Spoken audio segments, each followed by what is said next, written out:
বিপদ যেন পিছু ছাড়ছে না ইন্দোনেশিয়ার জনগণের।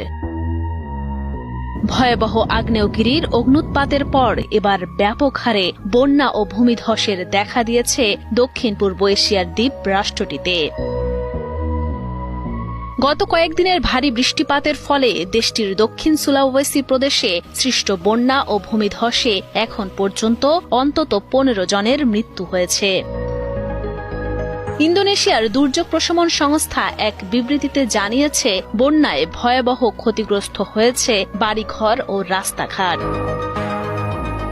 এছাড়া পানির স্রোতে ভেসে গেছে 42টি বাড়িঘর। যখন বন্যার পানি ঘরে ঢুকছিল তখন আমি ও আমার প্রতিবন্ধী মেয়ে ঘুমাচ্ছিলাম। ঘর ভেঙে যাওয়ার আগেই শিশুদের উদ্ধারের চেষ্টা করি। বাড়ি ভেঙে পড়ার পর আমরা স্কুলের দিকে ছুটে যাই এবং সেখানে রাত কাটাই। এদিকে ভয়াবহ এ বন্যার পানি এত বেশি ছিল যে এর আগে কখনো এমন বন্যা দেখেনি বলছেন ইন্দোনেশিয়ার সাধারণ মানুষ।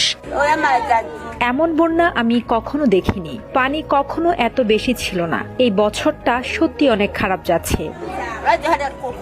সাম্প্রতিক বর্ষা মৌসুমে চরম বৈরী আবহাওয়া পরিস্থিতির মুখোমুখি হয়েছে ইন্দোনেশিয়া। এর আগে গত মার্চে দেশটির সুমাত্রা দ্বীপে আকস্মিক বন্যা ও ভূমিধসে অন্তত 30 জনের মৃত্যু হয়। অন্যদিকে গেল কয়েক সপ্তাহ প্রচণ্ড গরম ছিল ইন্দোনেশিয়ার কয়েকটি শহরে। এ অবস্থায় বিশেষজ্ঞরা বলছেন, জলবায়ু পরিবর্তনের কারণে ইন্দোনেশিয়ায় বৈরী আবহাওয়ার প্রকোপ বেড়ে যাওয়ার সম্ভাবনা বৃদ্ধি পেয়েছে। একে একে আরব দেশগুলোতে ভারী বৃষ্টিপাত ও বন্যা হচ্ছে। সৌদির রাজধানী রিয়াদ সহ অনেক অঞ্চল তলিয়ে গেছে। তাছাড়াও ভারী বৃষ্টিপাতে ভেসে গেছে শত শত গাড়ি। আল্লাহ সবাইকে রক্ষা করুন, আমিন। একটি লাইক দিয়ে শেয়ার করে দিন।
চলে গেলে তো ঘরটা কিসের নিশ্চয়ই দেখা হবে না।